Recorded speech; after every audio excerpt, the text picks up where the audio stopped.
ज्ञानतिमिरान्धस्य ज्ञानञ्जनशलाकया चक्षुरुन्मीलितं येन तस्मै श्रीगुरुवे नमः। नमो विष्णुपादाय कृष्णप्रेष्ठाय भूतले श्रीमते भक्तिवेदान्त स्वामिन्निति नामिने। नमस्ते सारस्वती देवे गौरवाणी प्रचारिणे निर्विशेष शून्यवादी पाश्चात्य देश तारिणे। नमो महावदन्याय कृष्ण प्रेम प्रदायते कृष्णाय कृष्ण चैतन्य नामने गौरतुसे नमः। जय श्री कृष्ण चैतन्य प्रभु नित्यानंद श्री अद्वैत गदाधर शिवासादि गौर भक्त वृंद। हरे कृष्णा कृष्णा कृष्णा हरे हरे, हरे राम राम राम हरे हरे। कृष्ण सभी भक्तों का हार्दिक स्वागत है। आज के प्रातःकालीन श्रीमद् भागवतम के चर्चा में हम लोग चर्चा कर रहे हैं पहला स्कंद 6वां अध्याय और श्लोक संख्या 21 पर चर्चा कर रहे थे। हन्तास्मिन् जन्मनि भवान् मां द्रष्टुमिहार्हति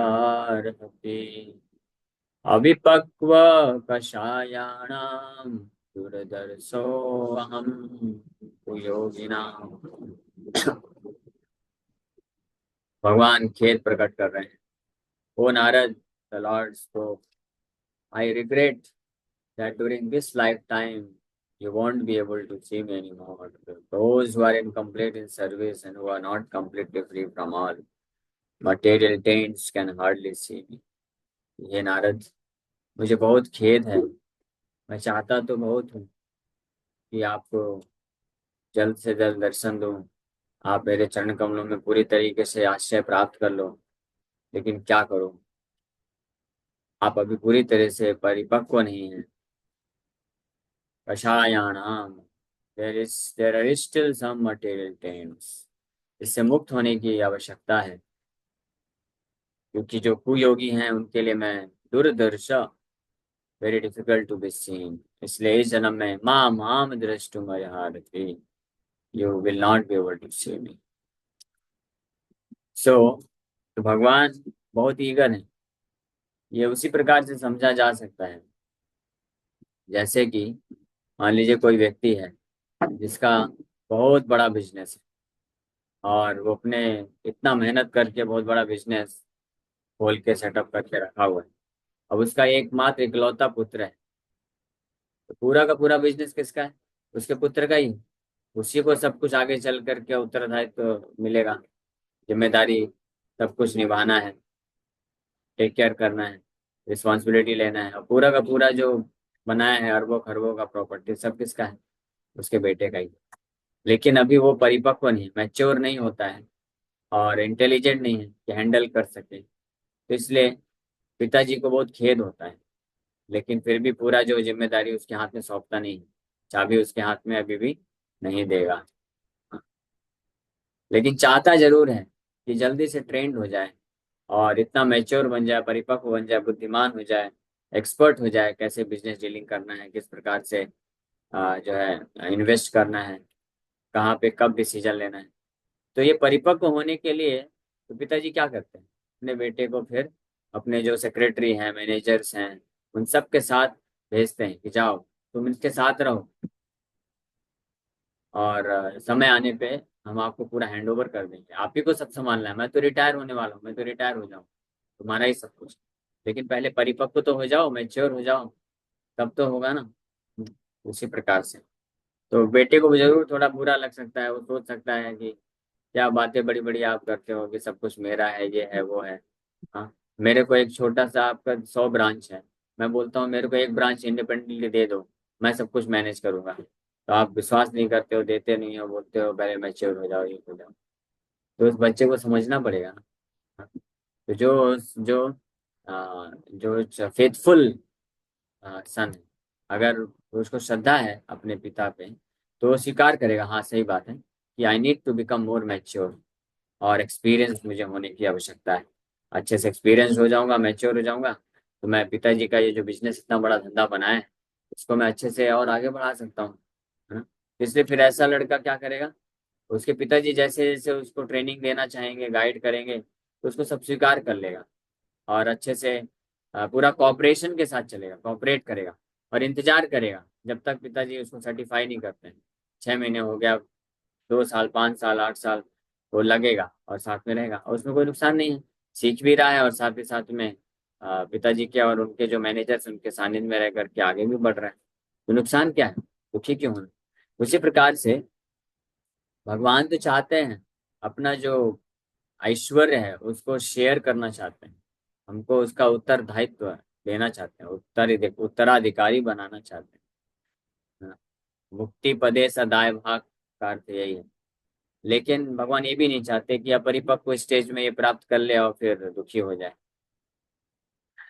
मान लो मैंने अपने आप को दे दिया और वैकुंठ के स्तर पे चढ़ा दिया, फिर वहां पे पहुंच के सोचे कि अरे एक बार वो मिल जाती तो अच्छा रहता या एक बार वो इतना स्वर्ग मिल जाता, एक बार ब्रह्मा बन जाता तो अच्छा रहता, हाँ, स्वर्ग चला जाता तो अच्छा रहता। तो ये सब भावना ना रह जाए भगवान के पास जाने के बाद भी। तो इसलिए भगवान पूरी तरह से ठोक पीट के अच्छे से चारों तरफ से 360 डिग्री में शुद्धिकरण करने के पश्चात ही बुलाएंगे।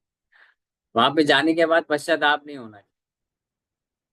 जैसे वो लड़का है, तो वो लड़के को अगर मान लीजिए इमेच्योर स्टेज में अपरिपक्व स्टेज में दे दिया पूरा का पूरा अपना कारोबार, 100 ब्रांचेस संभालो, तो फिर फ्रस्ट्रेट होकर के ये गाली नहीं देना चाहिए पिताजी को।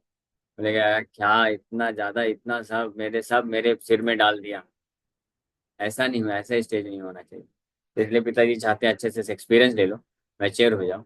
उस प्रकार से, इसी प्रकार से भक्ति में मैच्योरिटी का बहुत जरूरत है। And maturity comes by rigid practice and time, दोनों चीज समय के साथ, यानी उत्साह और धैर्य भी। कुछ लोग या तो उत्साह खो देते हैं या तो धैर्य खो देते हैं, ये दो फिनोमिना होते हैं, दोनों एक्सट्रीम केसेस। कुछ लोग होते हैं यहाँ प्रभु जी समय के साथ सब हो जाएगा, अल्टीमेटली तो उधर पहुंचना ही, मुझे पूरा विश्वास है। लेकिन उसके साथ साथ आपको उत्साहित रिजिड प्रैक्टिस भी करना है, आपको पूरी तरीके से लगे भी रहना है। और कुछ लोग होते हैं जो उत्साह खूब दिखाते हैं, यस यस हम पूरी तरह से अपने हृदय को शुद्ध करेंगे, शुद्ध भक्त बन जाएंगे, हाँ पूरा। तो सुबह 2 बजे से उठकर जप करेंगे डेली, 32 माला, 50 माला, 100 माला भी जप करेंगे, खूब सेवा करेंगे। फिर 2 4 10 दिन के बाद आएंगे, बोलेंगे प्रभु जी फिर भी नहीं हो रहा है, फिर भी अनंत बार बार माया क्यों आ जाती है बीच में। तो उत्साह तो अच्छा है प्रभु आपका, लेकिन साथ ही साथ में धैर्य भी रखिए। तो दोनों चीज, उत्साह और धैर्य। उत्साह मतलब यस रिजिड प्रैक्टिस मैं करूंगा, है ना, अपने आप को कोई माया को चांस नहीं दूंगा भ्रमित करने के लिए, मैं भ्रमित नहीं होऊंगा। और जो भी बताया जाएगा, जैसे चिला प्रभुपाद जी और वरिष्ठ भक्त हमको गाइड करेंगे वैसा करूंगा। ये करना है प्रभु जी, हाँ इसको करूंगा। ये नहीं करना है, हाँ बिल्कुल त्याग दूंगा। इस प्रकार से बिल्कुल उसको बोलते हैं उत्साह, हाँ? और साथ ही साथ में धैर्य। ये सब करने के बाद भी अगर still it takes time to get perfection, अगर फिर भी तो परम सिद्धि को प्राप्त करने के लिए, माया से पूरी तरह से मुक्त होने के लिए समय लगेगा, तो मैं करता रहूंगा। I will not give up, मैं बिल्कुल भी हार नहीं मान। माता रुक्मणी का डिटर्मिनेशन इस मामले में बिल्कुल सराहनीय है। माता रुक्मणी जैसे भगवान कृष्ण को पत्र में लिख के बोल दिया उन्होंने कि मैं 100 जन्मों तक भी इंतजार करूंगी और आपके लिए, आपको प्राप्त करने के लिए निरंतर आपका भजन करूंगी, तपस्या करूंगी। ये डिटर्मिनेशन दिखाया। तो इसको बोलते हैं उत्साह, धैर्य। और बीच में एक और है निश्चयात। निश्चयात का अर्थ होता है पूर्ण श्रद्धा होना, यस भगवान निश्चित रूप में कृपा करेंगे। अगर मैं उत्साहित होकर के और धैर्य पूर्वक जो बताया गया है रिजिडली सख्ती से पालन करूंगा, तो निश्चित रूप में भगवान दया करेंगे, कृपा प्राप्त होगी। तो उसको बोलते हैं आशाबद्ध, हम भी बोलते हैं होप अगेंस्ट होप। सो उसको बोलते हैं निश्चयात। तो उत्साह निश्चयात धैर्यात तत्त कर्म प्रवर्तनात् संग त्यागात सतो वृत्ति। उत्साह निश्चयात धैर्यात ये सबसे प्रोमिनेंट एलिमेंट है। हाँ, षड्वीर भक्ति प्रसिद्ध थी। कौन भक्ति में आगे बढ़ सकता है, माया के जंजाल से पूरी तरह से मुक्त हो सकता है, ऐसे भक्ति के ये लक्षण होते हैं, ये 6 चीजें वो पालन करता है। उत्साहन निश्चयात धैर्य। उत्साह मतलब कि जो भक्ति के नियम कानून बताए जाएंगे उसको पालन करने के लिए पूरी तरह तत्पर रहेगा, हार नहीं मानेगा। और धैर्यात मतलब ठीक है, डिले हो रहा है, 1 साल, 10 साल, 50 साल, 1 जन्म, 10 जन्म, 100 जन्म, 1000 जन्म, लाख जन्म, चलेगा। चलेगा आपको? चलेगा ना? हाँ, इसको बोलते हैं धैर्य। आपको चलेगा क्या? नहीं चलेगा। बाहर से बोलने बस से नहीं। Sorry, I don't mean to discourage, but अंदर से आना चाहिए कि हाँ चलेगा आपको। मान लो 1000 जन्म बाद परफेक्शन मिलेगा तो फिर क्या करेंगे 1000 जन्म तक? हाँ प्रभु जी, फिर 999 जन्म अच्छे से माया भोग लेते हैं ना। नहीं, वो सीरियस भक्त के लक्षण नहीं। उत्साह, उत्साह मतलब भगवान कृपा 1000 जन्म के बाद करें, लाख जन्म के बाद करें, दैट्स ऑल राइट। वो भगवान की स्वतंत्रता है। लेकिन मैं अपने आप को माया में नहीं लेके जाऊँ, मैं अपने आप को कृष्ण की तरफ ही लेके जाऊंगा। कृष्ण को अगर 1 सेकंड के अंदर मुझे स्वीकार करना है तो कर ले, है ना? एक 1000 वर्षों के बाद स्वीकार करना है तो कर ले, वो उनकी स्वतंत्रता है। लेट हिम डिसाइड, उनको डिसाइड करने दो ना, हम क्यों डिसाइड करें। इसको बोलते हैं उत्साह और धैर्य। और निश्चय मतलब करेंगे ही, निश्चित रूप में करेंगे। जैसे वो बेटा है जो, तो पिताजी इतना बड़ा कारोबार बनाए हैं तो किसके पास जाएगा? बेटे के पास ही तो जाने वाला है, तो निश्चय है वो तो। उसको मालूम है कि आएगा मेरे पास ही आने वाला है, और किसी के नाम पे तो लिख के जाएंगे नहीं, है ना? अब हो सकता है कि 1 साल में दे, या 5 साल में, या 10 साल में, 15 साल में। तो उसको उत्साह के साथ लगे रहना कि हाँ मैं पूरी तरह से जैसे जैसा वो बोलेंगे, ये ट्रेनिंग लेना है, ये एक्सपीरियंस लेना है, सब करूंगा। हाँ। और निश्चय तो निश्चित तो मेरे को मिलने ही वाला है। और धैर्य, धैर्य रखना है, ठीक है, 1 साल नहीं, 5 साल, 10 साल, 15 साल, जब तक मिल जाए चलेगा। इसको बोलते हैं उत्साह निश्चय धैर्य।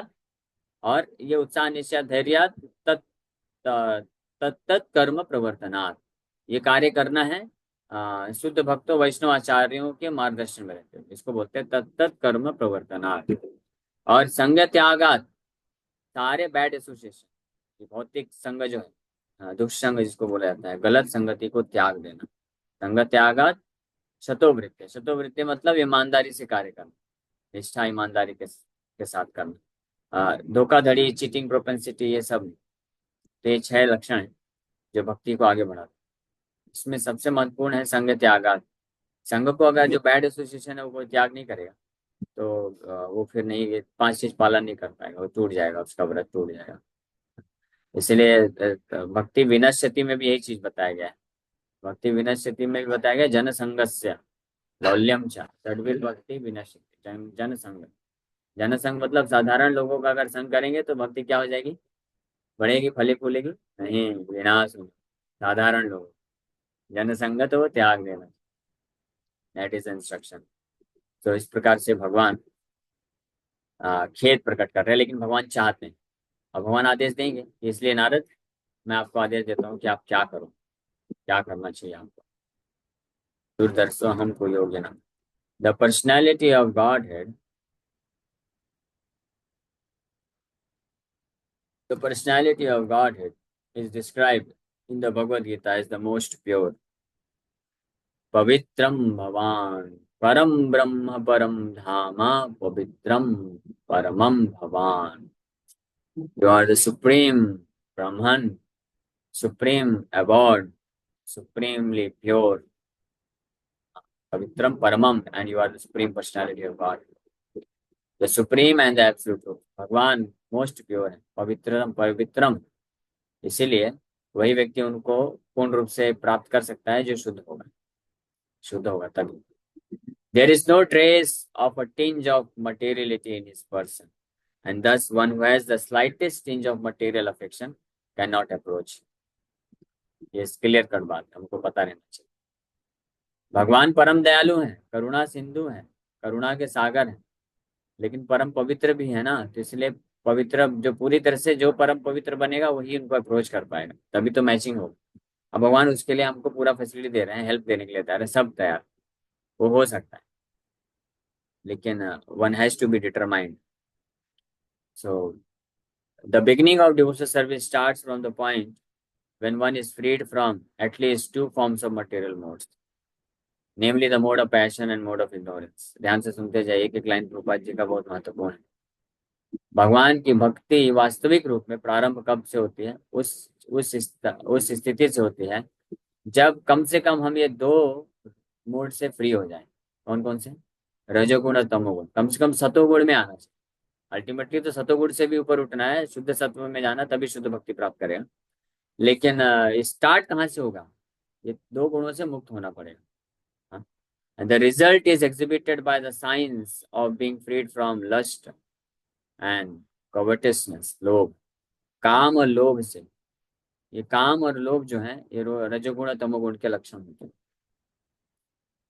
रजोगुण और तमोगुण के लक्षण है काम और लोभ। तो लस्ट, लस्ट का मतलब होता है एक्सेसिव और intense desire to enjoy in this material. If somebody may have attachment, किसी को कुछ भौतिक चीज प्राप्त करने के लिए, किसी भौतिक व्यक्ति या वस्तु या कुछ इस संसार में पदवी प्राप्त करने के लिए एक आकर्षण होता है, तो वो जो है जरूरी नहीं वो लस्ट की कैटेगरी में नहीं आता है। वो तो स्वाभाविक है, इस भौतिक संसार में कुछ ना कुछ तो आकर्षित करने वाली चीज रहेगी। लेकिन अगर किसी का माइंड डिस्टर्ब हो रहा है कि नहीं नहीं मुझे वो चाहिए ही चाहिए, मैं रह नहीं सकता हूँ उसके बिना, ऐसी स्थिति हो गई है कि मुझे कोई जैसे है तो मुझे इतना पैसा कमाना ही कमाना है। अरे भाई नहीं लिखा है आपके खाते में, क्यों इतना परेशान हो रहे हो? 10 घंटे मेहनत कर रहे हो ना आप, तो 10 घंटे मेहनत करने से आपको 40-50 रुपए मिल रहा है, पालन पोषण हो रहा है ना, परिवार वालों को खिला पिला रहे हो, पढ़ा लिखा रहे हो, अपना भी चल रहा है। नहीं नहीं, मेरे मेरे पड़ोसी के पास जो है 50 लाख का कार है, मैं 10 लाख के कार में कैसे बैठ के जा सकता? मुझे भी चाहिए, मुझे 80 लाख का कार चाहिए। इसको बोलते हैं काम, लस्ट। This is lust. हाँ, ये mode of ignorance and passion के कारण ये लस्ट, लोभ है, लोभ हो गया ये। और काम इंटर रिलेटेड है। तो ये है, तो ये जब तक रहेगा तब तक वो भक्ति प्रारंभ भी नहीं। काउंटिंग भले करता रहेगा हरे कृष्णा, लेकिन क्या चल रहा है दिमाग में? वही 80 लाख का कार चाहिए, 80 लाख का कार चाहिए। तो फिर इससे मुक्त होना पड़ेगा। और इससे मुक्त हुआ जा सकता है, but one has to be determined, होना पड़ेगा। तो that is to say one must be freed from the desire for sense satisfaction and avarice for sense gratification. दोनों चीज ये व्यक्ति को जो है इंद्र तृप्ति की भावना से और इंद्र तृप्ति की जो भावना है उससे घृणा से, दोनों से मुक्त होना पड़ेगा। The balanced mode of nature is goodness. ये गुडनेस में सतोगुण बैलेंस्ड मोड है, उसको सतोगुण बोलते हैं। सतोगुण मतलब कि इस भौतिक संसार में ही is just living for the purpose of maintaining the body and soul together.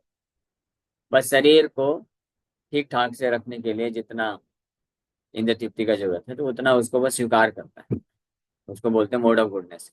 अब बाकी अपना समय व्यतीत करता है, लगाता है दृढ़ता पूर्वक। चेतना, चेतना कहाँ पे लगाता है? भगवत कार्यों में, धर्म के कार्यों में। उसको गुडनेस से बोलते हैं। And to be completely freed from all material changes is to become free from the mode of goodness also। और अल्टीमेटली हर प्रकार के भौतिक जो है कलमश से मुक्त होना, कषायाना मुक्त होना, ये मोड ऑफ गुडनेस से भी मुक्त हो जाना, यानी अल्टीमेटली भगवान के प्रति प्रेम को विकसित कर देना। To search the audience of God in a lonely forest is considered to be the mode of goodness। One can go out into the forest to attain special perfection, but that does not mean that one can see the Lord personally there। One must be completely freed from all material attachment and be situated on the plane of transcendence, which alone will help the devotee get in personal touch with the personality of God। Mode of goodness में रहने मात्र से भी व्यक्ति पूरी तरह से योग्य नहीं होता है कि भगवान का ऑडियंस प्राप्त कर सकते, लेकिन at least that is a good platform. वो अच्छी स्थिति होती है क्योंकि वहां से व्यक्ति फिर विचलित नहीं होगा और वो आगे बढ़ता रहेगा परफेक्शन की तरफ। और फाइनली जब तीनों गुणों से प्रभाव से मुक्त हो जाएगा तो भगवान का साक्षात्कार, भगवान साक्षात सामने उसको दिख सकते हैं, भगवान से वार्तालाप कर सकता है, बात कर सकता है। ये so the best method is that one should live at a place where the transcendental form of the Lord is worshipped। The temple of the Lord is a transcendental place, whereas the forest is the materially good habitation। तो नारद मुनि तो forest में गए, mode of goodness का place हुआ, वहां पे बैठ के भजन किए, ध्यान किए।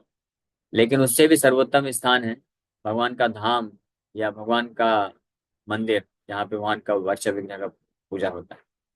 इसलिए प्रभुपाद जी बोले कि जो ये जो क्लब हाउस हैं, ब्रॉथल्स हैं, नाइट बार क्लब हैं, जहाँ पे 4 नियम तोड़े जाते हैं, तो ये सब मोड ऑफ इग्नोरेंस, तमोगुण के स्थान है। और यहाँ पे जो लोग आना जाना करते हैं वो सब तमोगुणी लोग होते हैं। और जो सिटीज हैं, कॉरपोरेट हैं, कंपनीज हैं, ऑफिसेज हैं, कॉरपोरेट है, जहाँ पे भाग दौड़ होती है, खूब पैसा कमाना है, ये करना है, तो वो सब रजोगुण का स्थान है।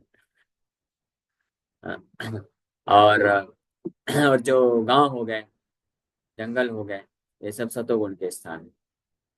हाँ, यहाँ पे गौशाला है, गायें हैं, खेत खलिहान है, वृक्ष हैं, पेड़ पौधे हैं, नेचुरल एनवायरनमेंट है, तो मोड ऑफ गुडनेस हो गया। लेकिन जो गुरु प्रभुपाद जी बोले, but ISKCON temples, temples of lord Vishnu, lord Krishna, वो सब mode of transcendental goodness, Vaikuntha स्थान, उससे भी श्रेष्ठ है। इसलिए अ, हमको भगवान के मंदिरों में भक्तों के संग में रह करके ज्यादातर समय व्यतीत करना चाहिए, भगवान का भक्ति करना चाहिए, तो उससे हम तीनों गुणों से मुक्त हो जाएंगे। क्योंकि मोड ऑफ गुडनेस भी एक्चुअली में एक बाधा उत्पन्न करता है। A neophyte devotee is always recommended to worship the deity of the Lord Archana rather than go into the forest to search out the Lord. नौ सिखिया भक्तों को प्रभुपाद जी यहाँ पे इंस्ट्रक्शन दे रहे हैं, तो उनको मंदिर जाना चाहिए, भगवान के विग्रहों के सामने जाना चाहिए, भक्तों के संग में रहना चाहिए, भगवान का अर्चना करना चाहिए, वर्शिप करना चाहिए, ना कि ऐसे सतोगुणी स्थान में जाना चाहिए कि जंगल में चले गए, जाकर के शांति चाहिए, बहुत दुख है, मेरा मन बहुत डिस्टर्ब है, गुना वाला हो क्या आता हूँ, उधर भी शांति नहीं मिलेगी, उधर भी सब सब चीजें चल रही। जैसे प्रभुपाद जी रिकमेंड कर रहे हैं कि नियोफाइट डिवोटीज। एक भक्त मेरे को पूछे, प्रभु जी आपको ब्राह्मण दीक्षा लेकर के भगवान के विग्रहों का सेवा करने का ये डिटर्मिनेशन कहाँ से आया, इसके लिए क्या योग्यता है, मतलब कितना योग्य बनना पड़ेगा। तो मैं बोला, प्रभु बस एक एक स्टेटमेंट सफिशिएंट था प्रभुपाद जी का, क्या वो ये यहाँ पे लिखा हुआ है, a neophyte devotee is always recommended to worship the deity, that's all. Those who are neophyte, neophyte का डेफिनेशन क्या है, who is always fighting, जो हमेशा नए नए, नियोफाइट मतलब नए नए तरीके से फाइट करता रहता है, उसको नियोफाइट बोलते हैं। भक्तों के समाज में रहेगा तो भक्तों से भी फाइट करेगा, अकेले रहेगा सोचेगा नहीं नहीं, अब मैं भक्तों के साथ नहीं रहूंगा, तब भी फाइटिंग चलता रहेगा, इंटरनल फाइटिंग चलेगा, मन के साथ संघर्ष करेगा। मन बोलेगा ये करो, इंद्र तृप्ति की भावनाएं अलग अलग देगा, तो मन के साथ बेचारा जूझता रहता है, इसलिए नियोफाइट बोला गया। ऐसे नियोफाइट भक्तों को क्या करना चाहिए, भगवान के मंदिरों में रहना चाहिए। इसलिए यही सोच के हमने ये कपड़ा धारण कर लिया है, भाई नियोफाइट है भाई, मंदिर में रहेंगे, भगवान के सानिध्य में रहेंगे, भगवान का सेवा करेंगे, धीरे धीरे उन्नत हो जाएंगे। एक बार उन्नत हो गया तो फिर दुनिया के किसी भी कोने में चले जाओ, कोई टेंशन नहीं। Mode of goodness, passion, ignorance doesn't matter.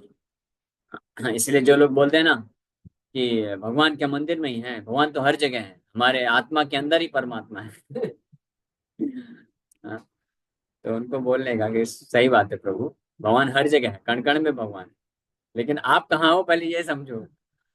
आप कौन से प्लेटफॉर्म में हो? ठीक है, तो इसलिए जरूरत है। जैसे ये तो वही बात हो गई, मान लीजिए कोई मरीज है, अभी वो सांस नहीं ले पा रहा है, उसका इतना हालत खराब है, उसको वेंटिलेशन में डाला गया है, वो लगाया गया है पूरा मास्क वगैरह सब कुछ, ताकि वो सांस ले सके अच्छे से, और वो चिल्लाता है डॉक्टर के ऊपर, ये डॉक्टर ये क्या कर रहे हो तुम, इतना फालतू बिल क्यों बढ़ा रहे हो मेरे को, जबरदस्ती ऑक्सीजन दे करके, ऑक्सीजन तो हवा तो हर जगह है ना। हाँ, मेरे को उल्लू बना रहे हो, बेवकूफ बना रहे हो तुम, मैं तो कहीं भी जा करके सांस ले सकता हूँ। तो डॉक्टर क्या बोलेगा, ठीक है भाई निकाल देता हूँ मास्क तुम्हारा। क्या मास्क निकाल देता हूँ थोड़ा, कहीं भी जा तो कहीं भी तो छोड़ दो, ये हॉस्पिटल के अंदर इतना अच्छा इन्वायरमेंट है, इतना अच्छा अच्छा हवा है, फ्रेश एयर है, चलो यहीं पे बिना मास्क के आप सांस लेके दिखाओ, फिर ऐसे करे, लगाओ जल्दी मास्क लगाओ। तो ऐसी है हमारी अल्लाह हालत।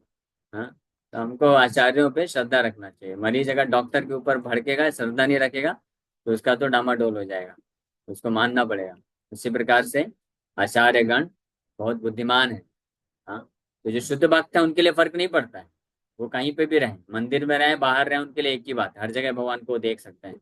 लेकिन हमारे ऊपर कृपा करने के लिए, क्योंकि हम लोग नियोफाइट हैं, इसलिए मंदिर खोले गए हैं, भगवान के विग्रह हैं, इतना वर्शिप का सिस्टम बनाया गया है, और दीक्षा दिया जाता है, और प्रॉपर नियम कानून शुद्ध आचरण कैसा होना चाहिए वो सब सिखाया जाता है। सो जो वास्तव में अपना उद्धार करना चाहते हैं तो अपने आप विनम्रता पूर्वक स्वीकार कर लेते हैं कि हाँ, मैं अभी नियोफाइट, मेरे अभी हृदय में अनर्थ है, कलमश है, इसलिए मुझे जरूरत है कि मैं अपने आप को उन स्थानों में रखूं, उन संग में रखूं, जहां पे मैं बच करके भगवान की भक्ति में आगे बढ़ सकता हूँ, माया से बच सकूं। और मुझे उन स्थानों और व्यक्तियों का संगति को त्याग देना चाहिए जहां पे जाने से मेरे अनर्थ बढ़ सकते हैं, है ना? लेकिन जो सीरियस नहीं है वो लोग फिर ऐसे सोचते हैं, हम तो कहीं भी भक्ति कर लेंगे, क्या फर्क पड़ता है। हाँ, इसलिए कुछ लोग बोलते हैं ना, घर पे रह के भक्ति नहीं हो सकती क्या? जैसे मैं ज्वाइन करने वाला था तो हमारे घर पे भी यही पूछ रहे थे कि घर गृहस्थ बनो, भक्ति करो, घर पे रह के भक्ति नहीं हो सकती क्या? मैं बोला नहीं हो सकती है, देख लीजिए, सुबह उठने में ही दिक्कत हो जाती है तो फिर क्या हो। Devotional service begins from the process of Archana which is better than going out in the forest. भगवान की भक्ति प्रारंभ होती है अर्चना मार्ग से, अर्चन प्रोसेस से। डीटी वर्शिप मतलब, जो ठीक है, जो ब्राह्मण दीक्षित है तो डायरेक्ट भगवान का विग्रह सेवा कर सकते हैं, अदरवाइज मंदिरों में आना, भगवान का आरती अटेंड करना, वो भी डीटी वर्शिप है। That is also performance of deity worship. In is present a life which is completely freed from all material hankerings, Sri Narad Muni does not go into the forest, although he can turn every place into Vaikuntha by his presence only.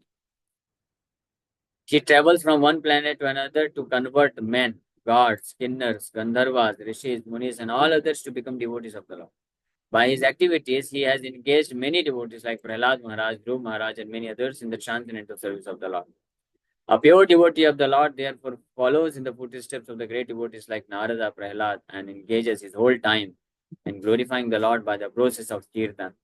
Such a preaching process is transcendental to all material qualities. तो नारद मुनि अभी की जो वर्तमान स्थिति है, ये भी एक शिक्षा है। अब पर तो वर्तमान स्थिति में नारद मुनि जो है, उनको कोई फर्क नहीं पड़ता है, वो जंगल में जाएं और सिटी में जाएं या टेम्पल में जाएं, हर जगह वो अपने प्रेजेंस मात्र से, अपनी उपस्थिति मात्र से उस स्थान को वैकुंठ बना सकते हैं। क्यों? क्योंकि जहां भी वो जाते हैं भगवान का गुणगान करते हैं, प्रचार करते हैं, ग्लोरीफाई करते हैं, कीर्तन करते हैं, तो इससे वो स्थान वैकुंठ बन जाता है, वो हमेशा वैकुंठ में ही है, और जो लोग भी होते हैं वो भी वैकुंठ का इन्वायरमेंट का फायदा उठा करके शुद्ध हो जाते हैं। इसी प्रकार से जो प्योर डिवोटी शुद्ध भक्ति के स्तर पे पहुंच चुके हैं, तो they should follow in the footsteps of Shri Narad मुनि। नारद मुनि के पद चिन्हों में पालन करना चाहिए। They should not remain in temple only, उनको बस मंदिरों में नहीं रह जाना चाहिए, उनको निकलना चाहिए बाहर, और हर जगह जगह जा करके क्या करना चाहिए? गुणगान करना चाहिए। यानी those who can preach properly, proper तरीके से प्रचार कर सकते हैं, गुणगान कर सकते हैं, तो उनको अपना पूरा समय भगवान के प्रचार के लिए लगाना चाहिए, भगवान का गुणगान करना चाहिए, और इस प्रकार से अन्य लोगों को भी मौका देना चाहिए कि वो भी वैकुंठ जगत में प्रवेश कर सके। But those who are neophyte, for them it is recommended that they should stay in the temple only. Neophyte जो भक्त हैं हमारे जैसे जैसे, इसलिए मैं मंदिर छोड़ के क्यों नहीं जाता, यही कारण, मंदिर छोड़ के नहीं जाता, मंदिर में ही रहना है, और जो थोड़ा बहुत प्रचार करना है ना, तो एक एक पग आगे बढ़ा करके तुरंत पीछे आ जाने। कबड्डी कबड्डी कबड्डी खेलते हैं ना तो लाइन को ध्यान रखने का, भाई अपना क्वार्टर किधर है, थोड़ा थोड़ा जाओ, कबड्डी कबड्डी कबड्डी स्पर्श करो, फिर आ जाओ। जैसे 10 लोग आके अगर अटैक करने वाले हो तो ठीक है, किसी को नहीं मार पाओगे, मत मारो, आ जाओ भाई, तुम बचे रहो। तो that is our process, we follow this. क्योंकि आचार्यों का आदेश है, हम केवल मंदिर में ही नहीं रह सकते, तो मंदिर से बाहर निकल के भी जाते हैं, प्रचार करते हैं, लेकिन केयरफुल रहना चाहिए। हाँ, माया का प्रभाव हो सकता है, तुरंत बैक स्टेप, तुरंत पीछे आ जाए, वापस से बचे रहो। लेकिन but those are pure devotees really, so they can go anywhere and everywhere and preach without restriction. जैसे प्रभुपाद जी गए बिंदास, मस्त अमेरिका गए, इतने सारे रजोगुण तमोगुण में प्रभावित लोग हैं, उनको कोई प्रभाव नहीं पड़ा, लेकिन सबको वो वैकुंठ के स्तर पे पहुंचा दिया। Okay, so thank you very much. इसी के साथ में विराम करेंगे। किसी वक्त का प्रश्न है तो पूछ सकते हैं। हरे कृष्ण। हरे कृष्णा प्रभु जी। पंचांग नाम। प्रभु जी, मेरा ये प्रश्न है, आपने जैसे कहा कि मतलब फैमिली में रह के भजन नहीं हो सकता, इंसान जो है थोड़ी देर तक मतलब अगर सोता रहता है तो अपनी आदतों को नहीं चेंज कर सकता, तो ऐसा क्या पॉसिबल है? शायद इसी वजह से हम लोग भी। तो इसलिए आपके घर को आप मंदिर बना दें तो फिर पॉसिबल है।